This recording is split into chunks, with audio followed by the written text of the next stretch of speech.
సంవత్సరాల తరబడి government job కోసం వేచి చూస్తున్నారా? కేవలం 8 నెలల్లో మీ కల నెరవేర్చుకోండి. వెంటనే కింది నంబర్స్‌కి కాల్ చేయండి. మా డాడీ ఒక డ్రింకర్ సార్.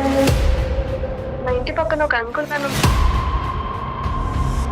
మా సార్ని తలుచుకుంటే తన గురించి చెప్పాలంటే నాకు ఏదన్నా ఉంది సార్. సో ఒక రోజు నా మీద కూల్ డ్రింక్ పడ్డది బర్త్డే రోజు. సో అలా వాష్రూమ్కి వెళ్ళి నేను క్లీన్ చేసుకుంటుండే నా ఫ్రెండ్ వచ్చి అలా నడుము పట్టుకోవడం గిచ్చడం. అసలు మా ఇంటి ముందు ఉండే ముసలోడు కూడా నన్ను అడ్వాంటేజ్ తీసుకున్నాడు సార్. ప్రైవేట్ క్లాస్ లో ముట్టుకోవడం, ఎట్ల పట్ల అట్లా కిస్ చేయడం, ఎక్కడ పడితే అక్కడ టచ్ చేసేవాడు, ఏది పడితే చేసేవాడు, ఎట్లా పడితే అట్లా మాట్లాడేవాళ్ళు. తను ఒక రోజు వచ్చాడు నా రూమ్ కి. మార్నింగ్ లేసే వరకు తను నా పక్కన ఉన్నాడు. సరే మ్యారేజ్ చేసుకుందామని నాకు ఒక థాట్ వచ్చింది. సో ఇదే విషయం వెళ్ళి నేను తనకి చెప్పాను, నేను ఉంచుకుంటాను అని చెప్పాను. వేరే మగవాళ్ళని ఎవరిని చూడలేదను, ఇంక్లూడింగ్ యువర్ ఫాదర్. మగవాళ్ళు లేనటువంటి ప్రపంచాన్ని మేము సృష్టించలేము, అది ఊహించుకోవటం కూడా కష్టం, అది చేయలేనటువంటి ఒక అంశం. ఎంతకాలం బతుకుతావు అనేది నాకు అర్థం కావట్లేదు. నాకు అసలు జీవితం మీద విరక్తి వస్తుంది సార్. నాకు అసలు బతకాలని ఓపే లేదు.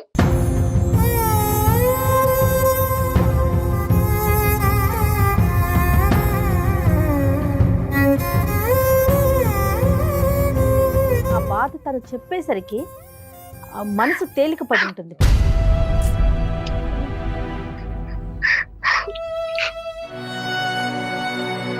ఎవరికైనా ఏదైనా ఒక సందర్భంలో ఫేస్ చేస్తాం డాక్టర్ గారు, ఆడపిల్లలు ముఖ్యంగా. నేనైతే మాత్రము ఇటువంటి అబ్యూజ్ని డెత్తో కంపేర్ చేస్తానమ్మా. ఏ అమ్మా ఈరోజు శ్రీదేవికి 24 సంవత్సరాలు వచ్చింది, పెళ్ళెందుకు చేయట్లేదమ్మా అనేటటువంటి ప్రశ్నకి ఎటువంటి బదులు చెప్పగలదు మీ అమ్మ? వద్దు సార్, నాకు పెళ్లి అయితే వద్దు. వద్దులేనా? వద్దు. నమస్తే కళ్యాణ్ గారు. నమస్తే జగన్. కళ్యాణ్ గారు, దివ్య అని మనకి ఒక అమ్మాయి మెయిల్ చేసిందనమాట. తన ఫ్రెండ్ గురించి భలే హ్యాపీగా అనిపించిందండి. ఫ్రెండ్ జీవితం బాగుపడాలి, తోటి ఫ్రెండ్ ఈ అమ్మాయి సేమ్ ఏజ్ గ్రూప్ అనమాట. మెయిల్ చేసి వెంటనే డాక్టర్ గారితో మాట్లాడించండి ఒక్కసారి అని చెప్పిందండి. ముందు ఆ విషయానికి నాకు సంతోషం అనిపించింది. ఈ రోజుల్లో కూడా స్నేహితురాలు ముందుకు మంచి కోసం తను రావటం అనేది హర్షించదగ్గ విషయం. సో మరి కాల్ చేస్తాను కళ్యాణ్ గారు నేను. హలో దివ్య అండి. అవునండి. నేను జయానమ్మ, నేను అందమైన జీవితం ప్రోగ్రామ్ నుంచి కాల్ చేస్తా ఉన్నాను. నమస్కారం మేడం. నమస్తే అమ్మ. నమస్తే. నాతో పాటు డాక్టర్ కళ్యాణ్ గారు కూడా ఉన్నారు. ఫ్రెండ్ పేరేంటి? శ్రీదేవి మేడం. ఓకే సరే, డాక్టర్ కళ్యాణ్ గారు ఉన్నారు, ఒకసారి మాట్లాడతావా? ఓకే అమ్మ. దివ్య నమస్తే అమ్మ. నమస్తే సార్. మీ స్నేహితురాల గురించి మాట్లాడాలని ముందుకు వచ్చారు మీరు. బహుశా ఫస్ట్ టైం అనుకుంటాను అందమైన జీవితంలో స్నేహితురాల గురించి ముందుకు రావడం అనేది. సంతోషం అమ్మా. ఏంటమ్మా సమస్య ఏంటి? మీ స్నేహితురాల సమస్య ఏంటి? అయితే ఆమె మ్యారేజ్ చేసుకోని అంటుంది. ఎందుకు ప్రాబ్లం ఏంటో అయితే అర్థం కావట్లేదు. ప్రెజెంట్ ఏం చేస్తున్నారమ్మా? జాబ్ చేసుకుంటున్నాం మేడం. ఇద్దరు? తను కూడా జాబ్ చేసుకుంటుంది. అయితే నాకు మ్యారేజ్ సెట్ అయింది మేడం. ఎప్పటి నుంచి ఫ్రెండ్స్ మీ ఇద్దరు? అంటే ఫస్ట్ నుంచి, చిన్నప్పటి నుంచి బెస్టీస్ గానే ఉంటాము. ఓకే. ఆమె ఎందుకు మ్యారేజ్ చేసుకొని అంటుందో నాకైతే అర్థం కావట్లేదు. మీకు సంబంధం అయితే కుదిరింది, ఆ అమ్మాయికి కూడా సంబంధాలు వస్తున్నాయా? వస్తున్నాయి కానీ ఆమె వద్దంటుంది, మ్యారేజ్ వద్దంటుంది, ఏం వద్దంటుంది. వాళ్ళ పేరెంట్స్ తో కూడా నీకు పరిచయం ఉందమ్మా? ఇంటికి అట్లా వెళ్తూ ఉంటావా? వెళ్తాను మేడం. ఓకే. వాళ్ళు ఏమంటారు? వాళ్ళ నన్ను ఎక్కువ ఫోర్స్ చేస్తారు, నువ్వు ఒప్పించావు నాకు చెప్తారు. అయితే నేను ఆమెకి చెప్పినా గానీ చాలా మ్యారేజ్ అనేసరికి నా మీద సీరియస్ అయిపోతుంది. నేను కాల్ చేసి అడిగినప్పుడు కూడా ఇంకా సీరియస్ అయిపోయి నీతో కూడా మాట్లాడిన కట్ చేస్తాను అని చెప్పి సీరియస్ అయింది. అంటే నీకెంతవరకు తెలుసమ్మా ఈ అమ్మాయి వద్దు అనుకోవటానికి ఏ కారణం అయి ఉండొచ్చు అనేది ఏమైనా తూచాగా నీకేమైనా ఐడియా ఉందా? నాకేం ఐడియా ఇస్తారంటే కాలేజీకి వెళ్ళేది, సైలెంట్ గా ఉంటుంది, మేము గేట్ దగ్గర కలిసే వాళ్ళం, ఇద్దరం కలుసుకుంటూ వెళ్ళాం అంతే.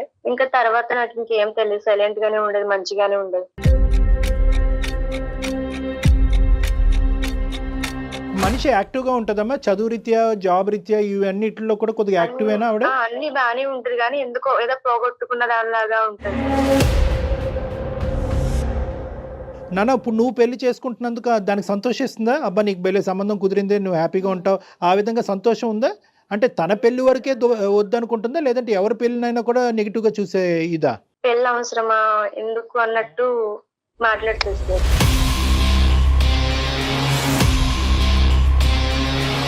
మగవాళ్ళతో కూడా మాట్లాడదు, మగవాళ్ళతో మాట్లాడదు. మగవాళ్ళతో మాట్లాడదు. మేము ఏదైనా సరదాగా జోక్ చేసినా ఒప్పుకోదు, ఆమెకు నచ్చదు. అంటే మామూలుగా ఈ కొద్దిగా అంటే బాయ్స్ ఆ జోక్స్ ఉంటాయి కదా, అవి కూడా నచ్చవు తనకి. అవును సార్. సో మగవాళ్ళు అనే ప్రస్తావనే తీసుకురాదు ఆ అమ్మాయి మీ డిస్కషన్స్ లో? లేదు సార్. ఓ ఓకే ఓకే. అందుకే నా వల్ల కాక. నీకు తెలిసినంత వరకు ఆ అమ్మాయికి లవరు ఎవరు లేరు కదమ్మా? ఎవరు లేదు సార్. సో నువ్వు ఈ రోజు మాట్లాడటం ప్రధానంగా ఏంటంటే వాళ్ళ తల్లిదండ్రుల తరపున మాట్లాడుతున్నావు. అమ్మ మేము ఒప్పించలేకపోతున్నాం, ప్రాణ స్నేహితురాలు కాబట్టి నువ్వు ఒకసారి మాట్లాడి చూడు అని చెప్పి నేను రాయబారం పంపి పేరెంట్స్ అమ్మా, అంతేనా? మరి నీ మాట వింటాదనే నమ్మకం ఉందా?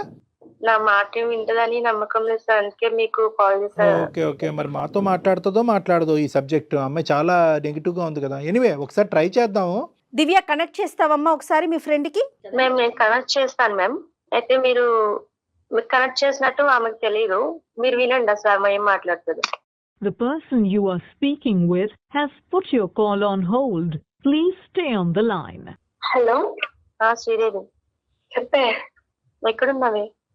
ఆఫీస్ లో ఉన్నా నేను. ఓకే, ఖాళీయా బిజీయా నువ్వు? పర్లేదు చెప్పు. ఇంట్లో వాళ్ళు నాకు కాల్ చేశారు. ఎందుకు? మ్యారేజ్ గురించి మాట్లాడదాము. అబ్బా నీకు ఎన్నిసార్లు చెప్పాలి, పదే పదే మ్యారేజ్ మ్యారేజ్ అని చంపుక తింటావేంటి? కాదు, వాళ్ళ బాధ కూడా నువ్వు అర్థం చేసుకోవాలి కదనే. ఎన్ని రోజులు ఇలా ఉంటే వాళ్ళని బాధ పెట్టుకుంటూ నువ్వు బాధపడుతూ ఏమైందో చెప్పొచ్చు కదా, నీ ప్రాబ్లం ఏంటో. ఆప్ ఇంకా ఇంకోసారి నువ్వు మ్యారేజ్ గురించి మాట్లాడమనుకో, నేను నీతో కూడా మాట్లాడని చెప్తున్నా. ఫోన్ కట్ చేస్తా ఇప్పుడు. సరే సరే ఒక నిమిషం. అయితే ఒకసారి నువ్వు సార్కి మేడంతో ఒకసారి మాట్లాడు. ఎందుకు? దేనికి?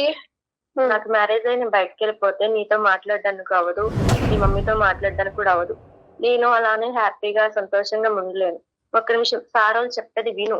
నేను తప్పగా ఏమనట్లేదు, ఒకసారి విను. శ్రీదేవి నమస్తే అమ్మా, నా పేరు జయ, నేను అందమైన జీవితం ప్రోగ్రాంలో నుంచి మాట్లాడుతున్నాను. మ్యామ్ చెప్పండి. మాకు చాలా హ్యాపీగా అనిపించిన ఒక విషయం చెప్తా చూడు.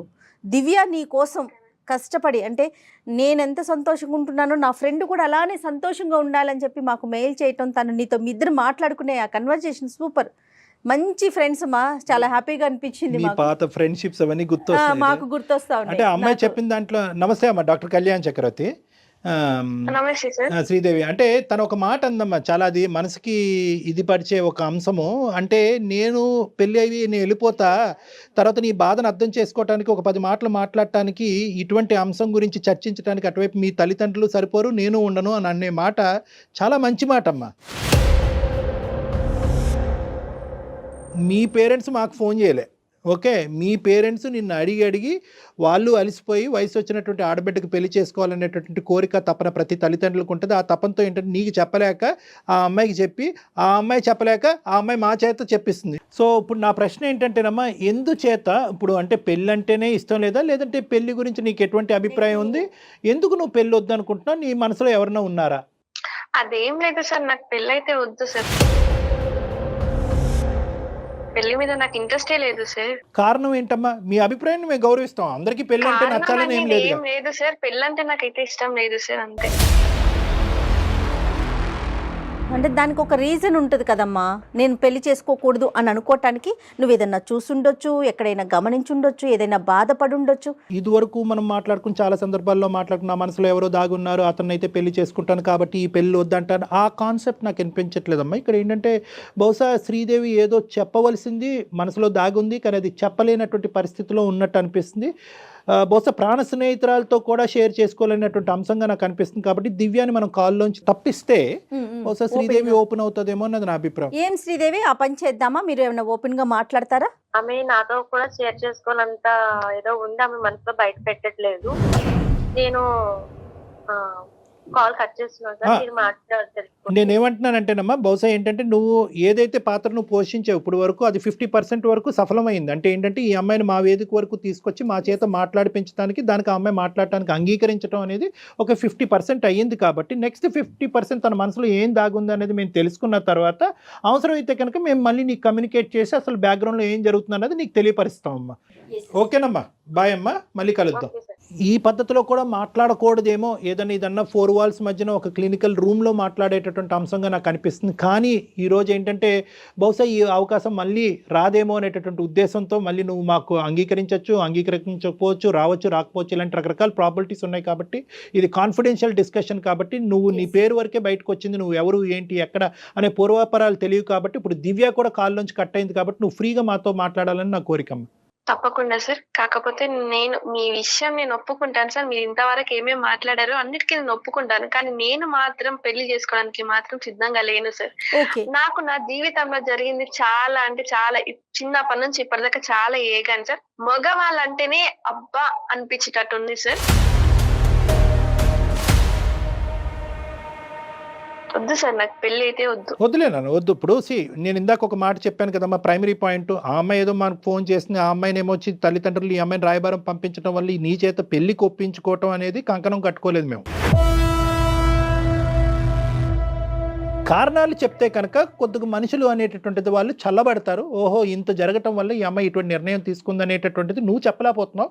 వాళ్ళకి అర్థమయ్యేటటువంటి పద్ధతిలో అది కూడా నువ్వు ఒప్పుకుంటే కనుక ఇది రివీల్ చేయొచ్చు, ఈ విధంగా మా తల్లిదండ్రులతో నా ఫ్రెండ్తో మాట్లాడచ్చు అని నువ్వు పర్మిషన్ ఇస్తే కనుక నీ కాన్ఫిడెన్షియాలిటీ అనేది మేము బ్రీచ్ చేసి వాళ్ళకి చెప్పడం జరుగుతుంది. దాన్ని బట్టి తర్వాత పెళ్లికి నువ్వు అంగీకరిస్తావా, వాళ్ళ పెళ్లి గురించి వాళ్ళు ప్రెషర్ పెడతారా లేదా అనేది తర్వాత చూద్దాం. చిన్నప్పటి నుంచి ఇప్పటిదాకా సార్ నేను ఏ వరకు షేర్ చేసుకోలేదు మా ఇంట్లో వాళ్ళతో, కానీ ఇప్పుడు నాతో మాట్లాడిన నా ఫ్రెండ్ తో కానీ కూడా నేను షేర్ చేసుకోలేదు సార్. అంత బాధను అనుభవించి ఇప్పటిదాకా వచ్చాను సార్. నా చిన్నప్పుడు సార్ నాకు ఒక 12 ఏళ్ళు ఉంటాయేమో. అప్పుడు నా ఇంటి పక్కన ఒక అంకుల్ ఉండేవాడు. ఆ అంకుల్ తో మాడుకునే వాళ్ళు, నార్మల్ గా పిలిచేవాడు. తను నన్ను ముట్టుకోవడం, ప్రైవేట్ క్లాస్ లో ముట్టుకోవడం అని.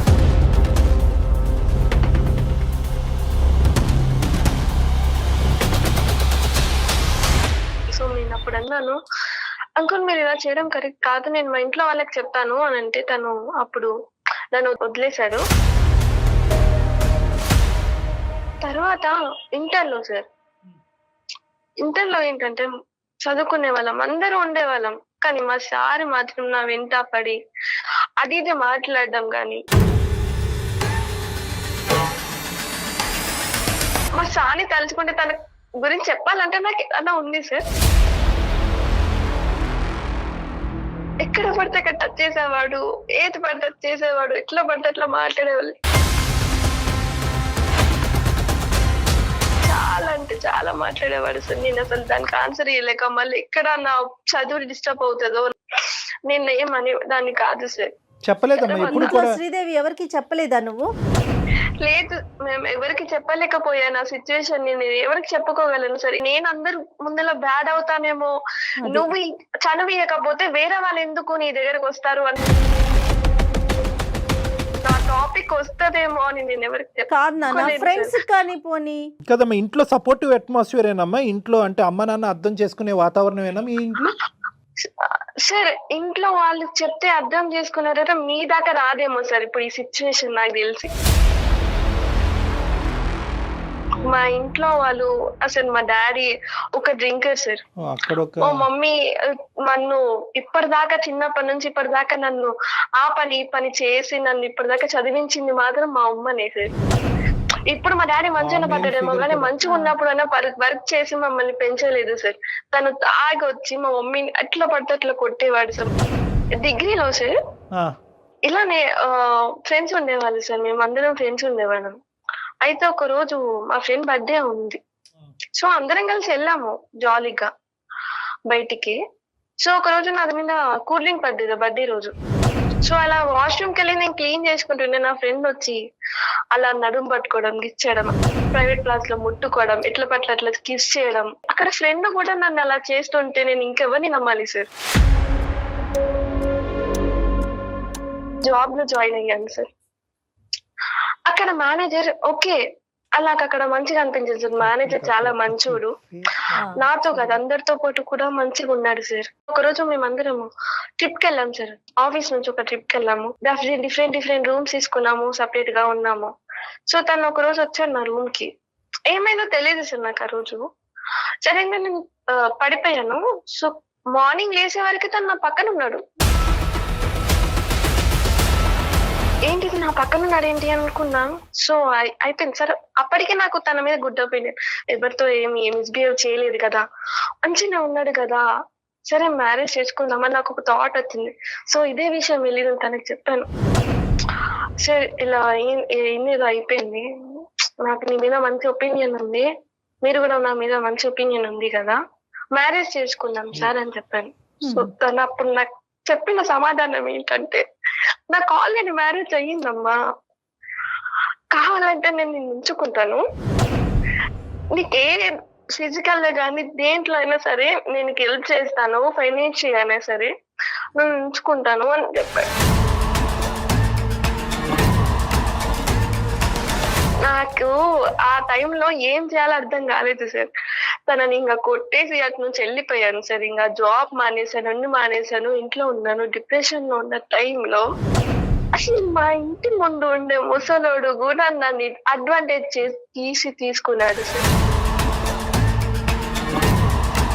అసలు నేను ఇవ్వని నమ్మాలి సార్, ఈ ప్రపంచంలో అసలు అబ్బాయిలు ఇలా ఉంటారా, ఏం చెప్పలేకపోతున్నాను సార్. ఆ టైం వరకు ముసలోడు చిన్నప్పటి నుంచి ఇప్పటిదాకా బాధపడుతుందా, నాలో నేను కుమిలిపోతున్నాను సార్. చెప్పండి సార్, ఏం చేయమంటారు నన్ను? చెప్పడానికి మాటలు కూడా సరిపోవమ్మా. ఎందుకంటే ఒక ఆడపిల్ల బహుశా నేనైతే మాత్రము ఇటువంటి అబ్యూజ్ని డెత్తో కంపేర్ చేస్తానమ్మా. డెత్ అంటే మానసికంగా చనిపోవటంతో కంపేర్ చేస్తాను. అంటే అందులో most difficult face for you. అన్ని ఫేసెస్ డిఫికల్టే, ఓకే, ఏది నువ్వు ఇంటర్మీడియట్లో కానీ 10th కానీ ప్రతి ఫేసు డిఫికల్టే. కానీ ఊహ తెలియనటువంటి ఒక ఫేస్ ఉంది చూడు, ఆ 12 సంవత్సరాల వయసు అప్పుడు ఆ ఫేసు, ఆ దుర్మార్గుడు ఎవడైతే కనుక నీతో ఆట పాట అనుకుంటూ చండాలంగా ప్రవర్తించినటువంటి చూడండి, అది అన్నిటికంటే అతి భయంకరమైనటువంటి సంక్షోభం అమ్మ. మిగతా చోట్ల ఎంతో కొద్ది గొప్ప నీకు ఊహ తెలుసు, ఒక ఆలోచన ఉంది, ఒక జడ్జిమెంట్ ఉంది, ఒక మనిషి నుంచి ఒక వాతావరణం నుంచి బయటపడేటటువంటి దానికి ఒక అవకాశం ఉంది. బహుశా ఇప్పుడు నిన్ను ఇవన్నీ చెప్పిన తర్వాత అయినా పర్లేదమ్మా, నీకు మంచి మొగుడు వస్తాడు, నువ్వు పెళ్లి చేసేసుకో అమ్మా, అని నిన్ను పువ్వుల్లో పెట్టి చూసుకుంటాడు, మీ అయ్యలాగా ఉండడు, నువ్వు చూసినటువంటి మిగతా నలుగురు మగాళ్ళలాగా ఉండడు అని చెప్పడానికి నాకు ధైర్యం సరిపోవట్లే. నిజంగా నేను చెప్తున్నాను కదా, నాకు ధైర్యం సరిపోవట్లేదు. ఎందుకంటే ఈ వాస్తవాలను అన్నీ కూడా జీర్ణించుకుని ఈరోజు నువ్వు బయటపడి ఈరోజు మనసు విప్పి మాతో మాట్లాడుతున్నావు చూడు, అది చాలు, అది చాలమ్మా. ఎందుకంటే కనుక ఈరోజు నువ్వు ఆ బాధ నుంచి నిన్ను సేద తీర్చి బయటకు వేయగలిగితే కనుక నీ మనసులో ఉండేటటువంటి బాధను తీసి నిన్ను ఒక మనిషిలాగా నిన్ను బయట ప్రపంచంలో ఒక నమ్మకంగా, ఎందుకంటే ఈ సమాజంలో ఉంది మగవాళ్ళు ఆడవాళ్ళు, ఇటువంటి సమాజంలో మగవాళ్ళని చేదరించుకుంటూ అసహించుకుంటూ నీ జీవితాంతం ఇంకా రానున్న రోజుల నుంచి ఒక 70-80 సంవత్సరాల పాటు నువ్వు ప్రయాణం చేయటం అనేది ఇలా అసహించుకుంటూ చేదరించుకుంటూ ఎంతకాలం బతుకుతావు అనేది నాకు అర్థం కావట్లేదు. మగవాళ్ళు లేనటువంటి ప్రపంచాన్ని మేము సృష్టించలేము, అది ఊహించుకోవటం కూడా కష్టం, అది చేయలేనటువంటి ఒక అంశం. ఒక 5-6 ఒక ప్రస్తావన తీసుకొచ్చావు, ఇంక్లూడింగ్ యువర్ ఫాదర్. వీళ్ళేనా నువ్వు చూసినటువంటి మగవాళ్ళు? వేరే మగవాళ్ళని ఎవరిని చూడలేదా నువ్వు?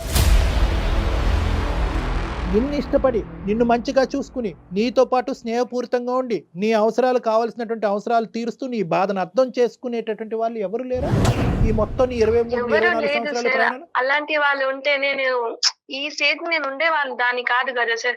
వాళ్ళకి చెప్పి నన్ను నా బాధను వాళ్ళతో షేర్ చేసుకుని నన్ను ఇలా చేస్తున్నారు అంటే వాళ్ళు సాల్వ్ చేస్తుండే కదా. అలాంటి వాళ్ళు లేకనే కదా సార్ నేను ఈ సిచ్యువేషన్ లోకి వచ్చింది. తను చూసిన ప్రపంచంలో తనకి కనిపించలా. లేకపోయి ఉండొచ్చు జయ గారు, ఒకటి అది కరెక్టే, ఏమో అది కరెక్టే అయి ఉండొచ్చు. కానీ నేనేమంటున్నానంటేనమ్మా, ఎక్కడో నీకు ఇప్పుడు ఇంప్రెషన్ మారటం కాదు, మగవాళ్ళ గురించి ఇప్పుడు ఇంప్రెషన్ కాదు, మగవాళ్ళ గురించి నీకు ఉండేటటువంటి ఇంప్రెషన్ ఎప్పుడో మారిపోయింది. దానివల్ల ఏమైంది అంటే కనుక చాలా సందర్భాల్లో ఒక అవకాశం ఉండి, ఒక ఆలోచన ఉండి, ఒక సిచ్యువేషన్ ఉన్నా కూడా చాలామంది మగవాళ్ళతో నువ్వేంటంటే అంటున్నట్టుగా ముట్టినట్టుగా వెళ్ళిపోయేవేమో అనేది నా అభిప్రాయం. లేకపోవటం కాదు, ఎందుకంటే అందరు మగవాళ్ళని ఇదే కేటగిరీలోకి వేయటం అనేటటువంటిది కరెక్ట్ కాదు. అంత స్థాయి డెసిషన్ తీసుకునేటటువంటి అనుభవాలు, ఆలోచన శైలి కూడా నీకు ఆ వయసు కూడా లేదు అనేది నా అభిప్రాయం. అందరినీ అదే బుట్టలో వేసి మగవాళ్ళు అందరూ కూడా దుర్మార్గులు, చండాలమైనటువంటి వాళ్ళు అనేటటువంటి అంశాన్ని బహుశా నీ బ్రెయిన్లో ఇప్పుడు కాదు ఎప్పుడో నాటుకుపోవటం వల్ల, అందరి నుంచి దూరంగా వెళ్ళిపోవటం వల్ల ఆఖరికి నీకేంటంటే మంచి వాళ్ళు తక్కువగా తగిలారు, చెడ్డవాళ్ళు ఎక్కువగా తగిలారు. కాబట్టి నీకు ఒక అభిప్రాయం అనేది నీ మానసికంగా ఒకటి క్రియేట్ అయిపోయింది. మగవాళ్ళు ఆ జాతే కరెక్ట్ కాదు, అటువంటి జాతిని నేను చూడటమే తప్పు, అటువంటి జాతిని పెళ్లి చేసుకుని ఒక ప్రయాణం కొనసాగించడం అనేటటువంటిది అసలు నేను ఊహించుకోనటువంటి అంశంగా నువ్వు ఒక నిర్ణయంకి వచ్చేసావు అనేది నా అభిప్రాయం. నీ బాధను నేనేమి ఇక్కడ తక్కువ చేసి మాట్లాడట్లేదు.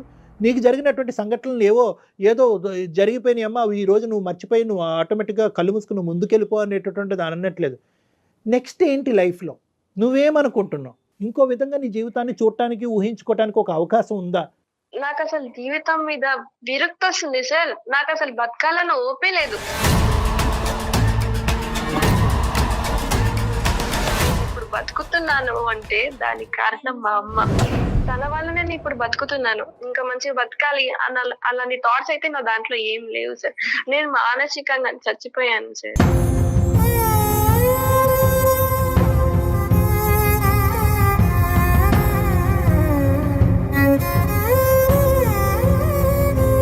కొంతమంది నా అనేటటువంటి వాళ్ళను నమ్మినటువంటి కొంతమంది మనుషులతో ఖచ్చితంగా అన్ని అంశాలు చెప్పుకోవచ్చమ్మా, అందులో తప్పులేదు. చెప్తే లాభం ఏంటి డాక్టర్ గారు అంటే కనుక చెప్పటంలోనే చాలా వరకు బాధ తరిగిపోతుందమ్మా, చెప్పటంలోనే బాధ తరిగిపోతుంది. నెంబర్ 1. నెంబర్ 2 ఏంటంటే తెలిసి తెలియనటువంటి వయసులో ఇటువంటి సంఘటనలు జరిగినప్పుడు అది ఏంటో అర్థం కానటువంటి పరిస్థితిలో ఎవరికి మనసు ఇప్పి చెప్పుకోలేం. కానీ ఎప్పుడైతే ఇంటర్మీడియట్ వరకు వచ్చావో, ఎప్పుడైతే ఒక ట్యూషన్ సారో లేదంటే క్లాస్లో మాస్టరో ఒక విపరీతంగా నీతో ప్రవర్తించడం మొదలుపెట్టాడో, అప్పుడైనా కూడా అమ్మకో లేదంటే మీ కజిన్స్కో, ఒక అక్కకో, ఒక తల్లి అన్నయ్యకో, ఒక తమ్ముడికో, ఎవరికో ఒకరికి చెప్పుకోవచ్చు. ఎవరూ లేరు అనేది కాదు ఇక్కడ ప్రస్తావన. చెప్పుకోవటం వల్ల బాధ తగ్గుతుంది. రెండోది ఏంటంటే కనుక నెక్స్ట్ టైం ఇటువంటి సందర్భం వచ్చినప్పుడు నువ్వు ఎలా జాగ్రత్త పడాలి, అటువంటి మనుషులు ఒకప్పుడు ఒక బౌండరీ దాటి ఆ విధంగా ప్రవర్తిస్తే కనుక వాళ్ళ మీద ఎటువంటి యాక్షన్ తీసుకోవాలి అని చెప్పేటటువంటి నాదులు లేకపోలేదమ్మా, ఉన్నారు. ఇప్పటికీ మానవత్వం అనేది ఉందమ్మా, మరీ అంత మానవత్వం అనేది మంట కలిసిపోలేదు. నేనేమంటున్నానంటే నీకు జరిగినటువంటి సంఘటనలు ఒక ఎత్తు, జరిగినటువంటి సంఘటనల్ని ఏ విధంగా డీల్ చేయలేకపోయావు అనేది రెండో అంశం. ఒకటి చెప్పుకోలేకపోయావు, పనిష్ చేయవలసినటువంటి విధంగా కొంతమందిని పనిష్ చేసి ఉంటే కనుక వాళ్ళకి ఖచ్చితంగా బుద్ధి వచ్చి ఉండేది. నీతో కాదు ఇంక ఏ ఆడపిల్లతో కూడా ఆడుకునేటటువంటి దానికి అవకాశం ఉండేది కాదు. ఎందుకంటే నీలాంటి వాళ్ళని ఎంతమందితో వాళ్ళు ఇది తీసుకుంటున్నారు. సో అది కేవలం నీకు సంబంధించినటువంటి బాధ్యతే కాదు, సమాజానికి సంబంధించినటువంటి బాధ్యతగా ఆ విధంగా నువ్వు అడుగు వేసి ఉంటే కనుక బాగుండేది. డాక్టర్ గారు అన్నట్టు నువ్వు సైలెంట్ గా ఉండిపోవడంతో వాళ్ళకి ఒక అడ్వాంటేజ్ కదా. నెక్స్ట్ ఇలాంటి పిల్ల ఇంకొక శ్రీదేవో ఇంకొకరు ఎవరో తగులుతారు, వాళ్ళు అది కంటిన్యూ అయ్యేది కదా. నువ్వు ఆ రోజే తిరగబడినట్లయితే, అంటే నువ్వు తిరగబడ్డావు, నువ్వు సేఫ్ జోన్లో ఉన్నావు, కాదనట్లేదు. కానీ ఎవరికైనా నువ్వు ఎక్స్ప్రెస్ చేసినట్లయితే, వాళ్ళు కొంచెం పనిష్మెంట్ దొరికినట్లయితే, అంటే జయగారు అటువంటి వ్యక్తులకి బలం ఏంటంటే కనుక వీళ్ళ అమాయకత్వం. ఇది మనసులోనే దాగిపెట్టుకోవాలి, ఇది బయటకు చెప్పకూడదు. బయటకు చెప్తే కనుక నన్నే వక్రీకరిస్తారేమో, నా ఆలోచనే తప్పు, నువ్వే అంత చనువు ఇచ్చావనేటటువంటి భయంతో చాలా మంది ఆడపిల్లలు ముందుకు వచ్చి ఇటువంటి అంశాలు చెప్పరు. అవును. ఇప్పుడు నెక్స్ట్ ఏమనుకుంటున్నావు అంటే నువ్వు అంటే ఇంకా పెళ్ళి అనే ప్రస్తావన తీసి పక్కన పెట్టేసావు అనేది నాకు అర్థమవుతుందమ్మా. కానీ నాన్న ఎలాంటి వాడన్నా తీసి పక్కన పెట్టేసే, నీకు అమ్మ మీద ఒక గౌరవం ఉంది, అమ్మ మీద ఒక ప్రేమ ఉంది. ఏ అమ్మా ఈరోజు శ్రీదేవికి 24 సంవత్సరాలు వచ్చింది, పెళ్ళి ఎందుకు చేయట్లేదమ్మా అనేటటువంటి ప్రశ్నకి ఎటువంటి బదులు చెప్పగలదు మీ అమ్మ?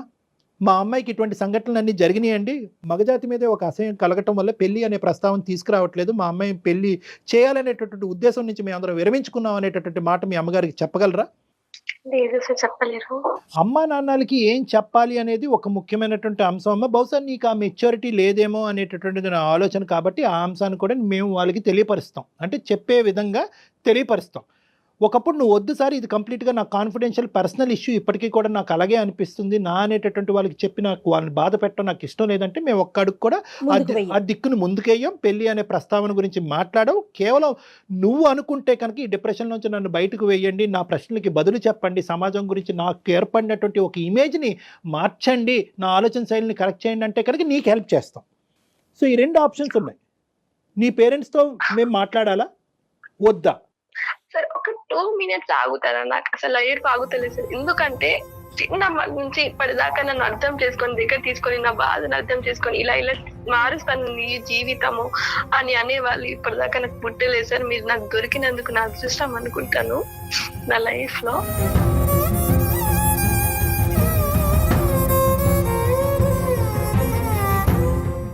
అమ్మ టేక్ యూర్ టైం అమ్మ. నేనేమి పుష్ చేయట్లేదు, ఎటువంటి అంశంలో నేను ముందుకు తొయ్యట్లేదు. ఇప్పటి వరకు నువ్వు ఈ సబ్జెక్ట్ మీద ఎప్పుడు ఆలోచించలేదు, చెప్పుకోలేదు కదా. ఆ బాధ తను చెప్పేసరికి మనసు తేలిక పడి ఉంటుంది.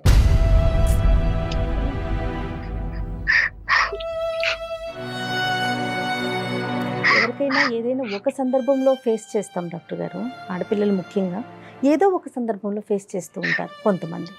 కానీ దురదృష్టం అనుకోవాలో ఏమో కానీ ప్రతి పాపం లెవెల్లో అంటే ప్రతి literally level, చెప్పాలి yes, yes. అంటే ఆ అమ్మాయి చెప్పినటువంటి ఏజ్ బట్టి ఎవ్రీ 4 to 5 yearsలో ఒక సంఘటన జరిగింది. ఇంక ఏ విధంగా నమ్మకం వస్తుంది అమ్మాయికి?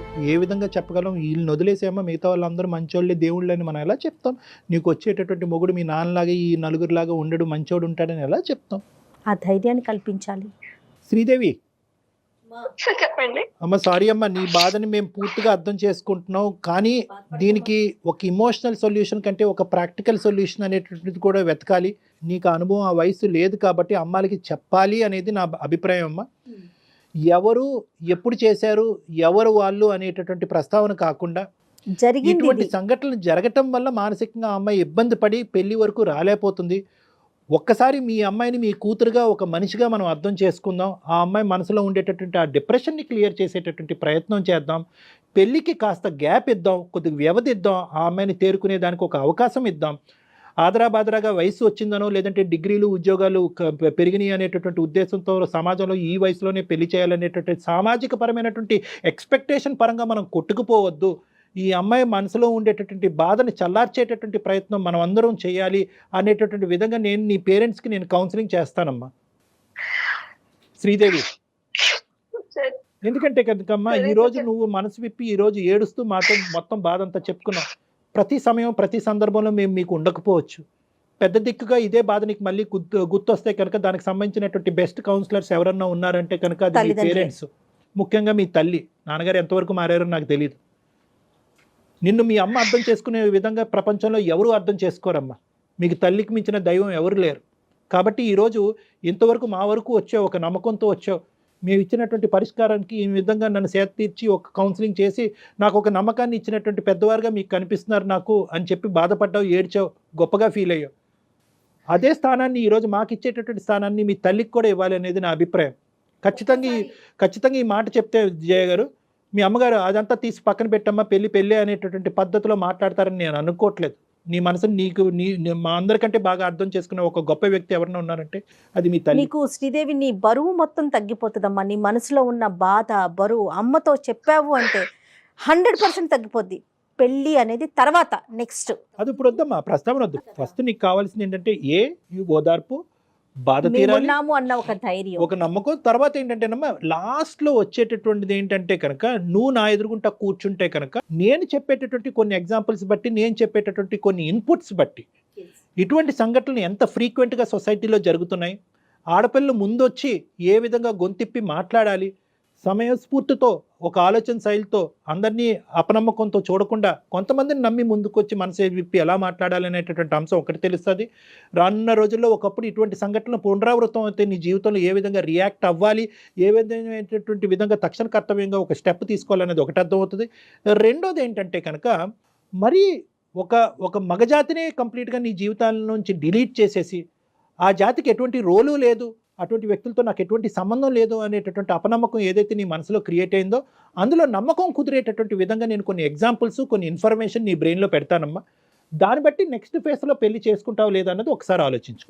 అయితే కళ్యాణ్ గారు తనకి ఇమీడియట్గా తన మనసులో ఇప్పుడు ఏదైతే మగజాతి అంతా ఇంతే అనే ఒక ఆలోచనకు తను వచ్చిందో ఇమీడియట్గా పోదండి. మీరు కొన్ని రోజుల పాటు తనతో మాట్లాడాలి, కొన్ని సెషన్స్ తీసుకోవాలి.